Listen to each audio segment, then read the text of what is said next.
नमस्कार विद्यार्थी मित्रांनो, एमपीएससी विजार्ड या आपल्या YouTube चॅनलवर आपल्या सर्व विद्यार्थी मित्रमैत्रिणींचे मी मनपूर्वक स्वागत करतो। मित्रहो, आपण स्वस्त असाल, मस्त असाल आणि आपला अभ्यास पूर्ण जोमाने चालू असेल ही अपेक्षा करतो आणि आजच्या लेक्चरला सुरुवात करतो। चला, जी काय आपण सिरीज सुरू केलेली या सिरीज मधला हा नवीन व्हिडिओ आपण घेऊन आलेलो आहोत। प्रश्न उत्तर स्वरूपामध्ये आपण अर्थव्यवस्था घटक समजून घेत आहे आणि जे काही महत्त्वपूर्ण असे क्वेश्चन आहेत की जे आपल्या परीक्षेला रिफ्लेक्ट होऊ शकतात असेच प्रश्न आपण काय करत आहे घेत आहे। तर नक्कीच या सिरीजचा तुम्हाला फायदा होत असेल। बघा मित्रो, पहिला प्रश्न काय आहे, खालीलपैकी कोणते विधान बरोबर आहे। स्टेटमेंट अ आहे, मानव विकास निर्देशांक अहवाल जागतिक पातळीवर 1990 पासून प्रकाशित होत आहे आणि दुसरा स्टेटमेंट आहे, सन 1995 मध्ये जागतिक पातळीवर प्रकाशित झालेला मानव विकास अहवाल लोकसंख्येतील लिंग भेदासंबंधी होता। तर परीक्षेच्या दृष्टीने लक्षात असू द्या मित्र, दोन्हीही स्टेटमेंट काय आहेत, बरोबर आहेत। म्हणून पर्याय क्रमांक 3 हे या प्रश्नाचं अचूक उत्तर आहे। जागतिक स्तरावर 1990 ला पहिल्यांदा काय केलेलं आहे, मानव विकास निर्देशांक प्रकाशित केलेला आहे। मानव विकास निर्देशांकाचे जनक म्हटले तर पाकिस्तानचे अर्थतज्ञ महबूब उल हक यांना संबोधल्या जातं आणि पाकिस्तानचे अर्थतज्ञ महबूब उल हक यांच्यासोबत भारताचे अर्थतज्ञ अमर्त्य सेन यांच्या प्रेरणेमधून UNDP united nation development programme या संस्थेमार्फत काय केला जातो, मानव विकास निर्देशांक दरवर्षी प्रसिद्ध केला जात असतो। मग 1995 ला जो मानव विकास निर्देशांक प्रसिद्ध करण्यात आला होता त्या निर्देशांकासोबत लिंग आधारित मानव विकास निर्देशांक आणि लिंग आधारित परिमाण हे प्रसिद्ध करण्यात आले होते। आणि लिंग आधारित म्हणजे काय, तर स्त्री पुरुषांची तुलना करणे आणि नेमका महिलांचा जो काही मानव विकास निर्देशांक आहे तो मांडण्यात आला होता। म्हणून हे दोन्ही स्टेटमेंट परीक्षेच्या दृष्टीने काय आहेत, बरोबर आहे। पुढचा प्रश्न बघूया मित्र, अर्थव्यवस्थेतील वाढती चलन प्रवृत्ती त्यालाच आपण भाववाढ म्हणतो रोखण्यासाठी भारतीय रिझर्व्ह बँक कोणते धोरण राबवते। स्वस्त पैशाचे धोरण, व्याजाचे दर कमी करण्याचे धोरण, मुबलक पैशाच्या पुरवठ्याचे धोरण की कडक पैशाचे धोरण। तर बघा, जेव्हा अर्थव्यवस्थेमध्ये भाववाढ होत असते किंवा किंमत वाढ होत असते तर भाववाढ नियंत्रणात ठेवणे हे आरबीआयच्या मौद्रिक धोरणाचं काय आहे, उद्दिष्ट आहे। आणि मग भाववाढ जर नियंत्रणात ठेवायची असेल तर आपल्याला आरबीआय कडून कडक पैशाचे धोरण राबवल्या जात असते। पर्याय क्रमांक 4 हे या प्रश्नाचं अचूक उत्तर आहे। चला, पुढचा प्रश्न बघूया मित्र, आंतरराष्ट्रीय पातळीवर बँकिंग क्षेत्रात सातत्याने सुधारणा करण्यासाठी ही एक स्थायी संरचना आहे। जागतिक स्तरावर बँकिंग क्षेत्रामध्ये किंवा बँकिंग जे काही सेक्टर आहे किंवा जे काही बँकिंग मधले जे काही निकष आहेत हे निश्चित करण्यासाठी आंतरराष्ट्रीय स्तरावर एक स्थायी संरचना स्थापन करण्यात आलेली आहे। तो पर्याय क्रमांक 1 बॅसल समिती, कॅसल समिती, मस्लो समिती आणि सत्यशोधन समिती। तर पर्याय क्रमांक 1 हे या प्रश्नाचं अचूक उत्तर आहे। बॅसल हे ठिकाण आहे, त्या ठिकाणी जे काही कमिटी आहे या कमिटीच्या माध्यमातून बँकिंग क्षेत्राशी निगडीत काय केले जातात, निकष ठरवले जातात। हे आपण परीक्षेच्या दृष्टीने लक्षात ठेवायचं। पुढचा प्रश्न बघू, सेबी ही रिकामी जागा आहे, काय आहे, वैधानिक संस्था, सल्लागार संस्था, घटनात्मक संस्था, अवैधानिक संस्था। तर सेबी ही वैधानिक संस्था आहे। सेबीची स्थापना 1988 ला झाली होती आणि संसदेने कायदा पारित करून 1992 ला सेबीला काय दिलेला आहे, वैधानिक दर्जा दिलेला आहे। म्हणून सेबी ही वैधानिक संस्था आहे, हे आपण परीक्षेच्या दृष्टीने लक्षात ठेवायचं आहे। त्याच्यानंतर पुढचा प्रश्न आहे, कृषी किंमत धोरणाच्या बाबतीत खालील विधाने विचारात घ्या। मग दोन स्टेटमेंट आहेत। पहिलं विधान काय, किमान आधारभूत किमतीची हमी देऊन उत्पादकांचे संरक्षण करणे आणि दुसरं विधान आहे, वाढीच्या उद्दिष्टानुसार विविध पिकांचे अपेक्षित उत्पादन करणे। तर मग किंमत धोरणाच्या या कृषी किंमत धोरणाच्या बाबतीमध्ये काय सत्य आहे, पहिलं विधान सत्य आहे, दुसरं विधान सत्य आहे, दोन्ही सत्य आहेत की दोन्ही असत्य आहेत। तर दोन्ही विधान सत्य आहेत। कृषी किंमत धोरणानुसार पिकांच्या किमान आधारभूत किमती ठरवून जे काही उत्पादक असतात, शेतकरी असतात, यांना हमी भावाची किंवा आधारभूत भावाची हमी दिल्या जात असते आणि ही हमी देऊन काय करत असते, शासन उत्पादकाचं किंवा शेतकऱ्यांचं काय करत असते, संरक्षण करत असते। त्यासोबतच एखाद्या पिकाचं जर आपल्याला उत्पादन वाढवायचं असेल तर त्या दृष्टीने सुद्धा जे काही कृषी मालाचं जे काही किंमत धोरण आहे किंवा कृषी मालाच्या किमतीचं धोरण आहे हे काय करत असते, पिकांच्या किमती ठरवत असते किंवा आधारभूत किमती निश्चित करत असते। मग एखाद्या पिकाचं उत्पादन वाढवायचं असेल तर त्या पिकाची आधारभूत किंमत वाढवल्या जातात आणि आधारभूत किंमत वाढली तर उत्पादक किंवा शेतकरी त्या पिकाचं पीक घेऊ शकतात. म्हणून हे दोन्ही स्टेटमेंट आपल्या परीक्षेच्या दृष्टीने महत्त्वाचे असतात. दोन्ही काय आहेत हे बरोबर आहेत. पुढचा प्रश्न बघूया. गॅटचा उत्तराधिकारी म्हणून जागतिक व्यापार संघटनेची स्थापना कधी झालेली आहे किंवा कोणत्या दिवशी झालेली आहे असा प्रश्न आहे. गॅटचा उत्तराधिकारी म्हणून बघा 1 जानेवारी 1957, 1 जानेवारी 1991, 1 जानेवारी 1995, 1 जानेवारी 1998. तर काय आहे 1 जानेवारी 1995 ला WTO ची स्थापना झाली होती आणि WTO च्या पूर्वी जो गॅट करार होता त्या गॅटचं रूपांतर WTO मध्ये झालेलं आहे. गॅट करार हा 1948 चा आहे आणि गॅटचा उद्देश किंवा WTO चा उद्देश काय आंतरराष्ट्रीय व्यापारातील अडथळे कमी करणे आणि भारत हा गॅट आणि WTO चा काय आहे संस्थापक सदस्य आहे. हे सुद्धा आपण परीक्षेच्या दृष्टीने लक्षात असू द्यावे. पुढचा प्रश्न घ्या. बघा मित्र, करेत्तर महसुलात खालील गोष्टींचा समावेश होतो. म्हणजे बजेटचा जर आपण अभ्यास केला तर बजेटमध्ये 2 पार्ट असतात. एक म्हणजे महसुली खाते, दुसरा असते भांडवली खाते. महसुली खात्यामध्ये महसुली जमा आणि महसुली खर्च आणि महसुली जमेमध्ये करापासून मिळणारं उत्पन्न आणि करेत्तर उत्पन्न अशा 2 संकल्पना असतात. मग करापासून मिळणारं उत्पन्न म्हणजे कर महसूल आणि कर सोडून इतर बाबीपासून जर शासनाला उत्पन्न मिळत असेल तर त्याचा समावेश करेत्तर महसुलामध्ये केला जातो. मग करेत्तर महसुलात कुठल्या उत्पन्नाचा समावेश होतो? प्रशासकीय महसूल, राज्य उपक्रमापासून मिळणारा नफा, देणग्या व अनुदाने आणि विविध कर. तर करापासून मिळणारा उत्पन्न त्यामध्ये समावेश होत नाही. तर काय होतं करेत्तर महसुलामध्ये प्रशासकीय महसूल, प्रशासकीय यंत्रणा चालवल्यामुळे शासनाला जो काही फायदा होतो, जो काही महसूल प्राप्त होतो तो करेत्तर महसुलामध्ये बजेटमध्ये दाखवला जातो. त्यासोबत राज्य उपक्रमापासून मिळणारा नफा म्हणजे केंद्र शासनाच्या स्तरावर आणि राज्याच्या स्तरावर वेगवेगळे उपक्रम हे शासन स्वतः चालवत असतं आणि हे उपक्रम म्हणजे कुठले सार्वजनिक उद्योगधंदे. या सार्वजनिक उद्योगधंद्यामधून जो काही नफा प्राप्त होत असतो त्याचा समावेश सुद्धा शासनाच्या करेत्तर महसुली जमेमध्ये केला जात असतो. त्याच्यानंतर देणग्या व अनुदाने याचा समावेश सुद्धा करेत्तर महसुलामध्ये केला जात असतो. म्हणून पर्याय क्रमांक काय म्हणता येईल आपल्याला? पर्याय क्रमांक 1 या प्रश्नाचं काय आहे अचूक उत्तर आहे. पुढचा प्रश्न बघा. आर्थिक सुधारणेनंतरच्या काळात भारतात प्रत्यक्ष आणि अप्रत्यक्ष कराचे सुलभीकरण खालीलपैकी कोणत्या समितीच्या सूचनांनुसार केले गेले? कुठली समिती होती? केळकर समिती, राजा चलिया समिती, नरसिंहम समिती, तेंडुलकर समिती.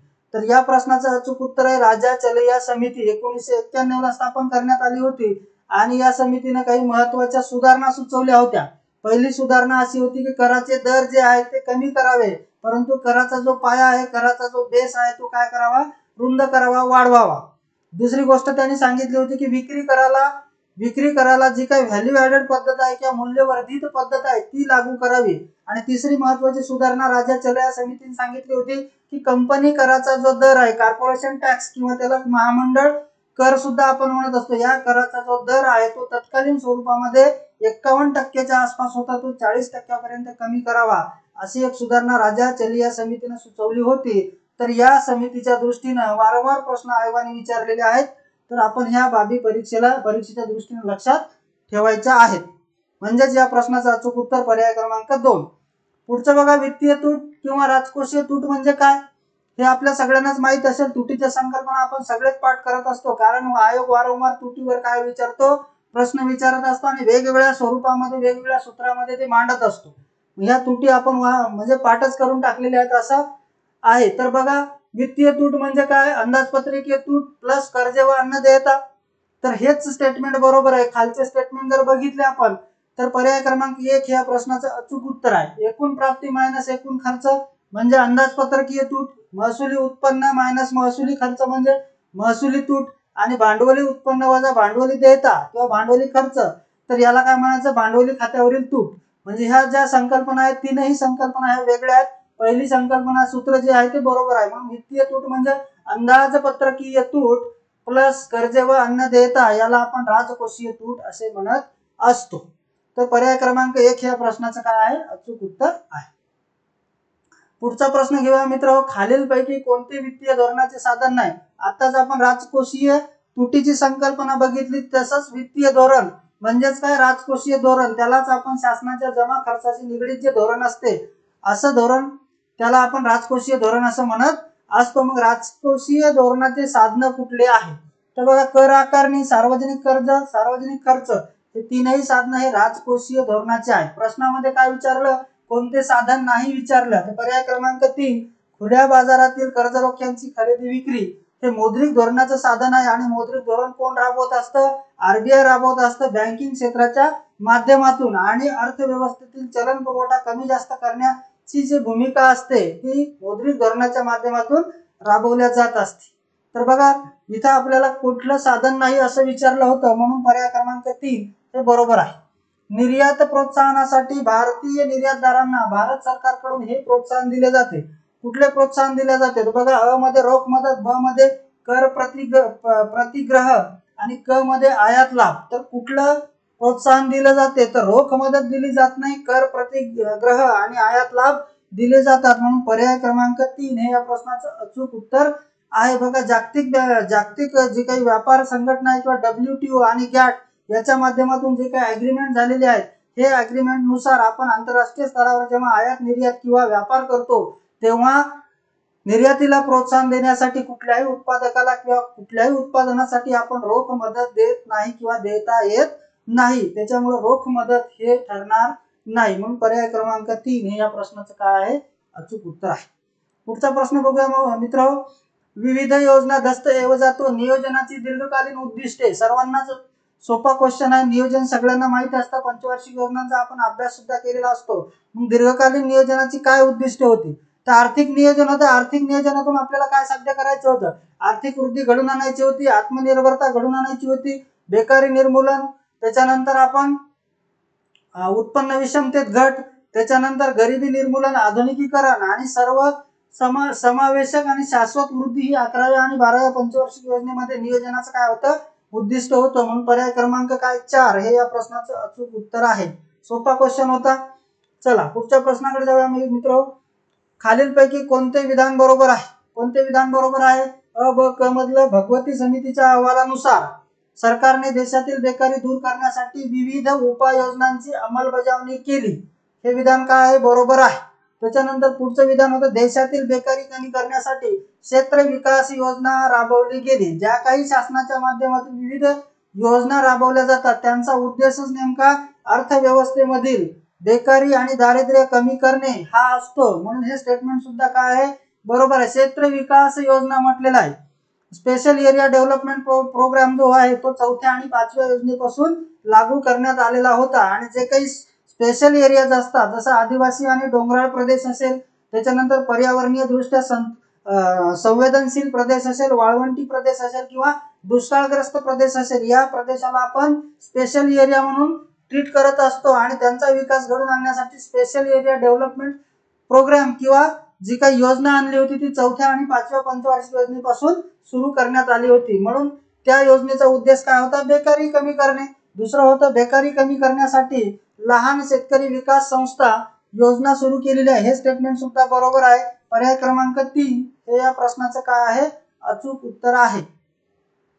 पुढचा प्रश्न बघूया मित्र, उत्पन्न दारिद्र्याची व्याख्या कशी केली जाते? दारिद्र्य आणि बेरोजगारी यावर कुठलाही पेपर जर आपण आयोगाचा काढला तर तुम्हाला प्रश्न दिसतात आणि या टॉपिकची तयारी सुद्धा तुम्ही नक्कीच चांगली केलेली असेल। तर बघा उत्पन्न दारिद्र्याची व्याख्या ही सगळ्यांनाच माहित आहे, किमान जीवनमान प्राप्त करण्यासाठी असमर्थ असणे ही उत्पन्न दारिद्र्याची व्याख्या आहे। चांगले जीवनमान किंवा योग्य जीवनमान याच्यासाठी असमर्थ असणे याला दारिद्र्य म्हणत नाही, तर किमान जीवनमान प्राप्त करण्यासाठी किंवा करण्यामध्ये असमर्थ असणाऱ्या व्यक्तीला किंवा कुटुंबाला आपण गरीब संबोधत असतो।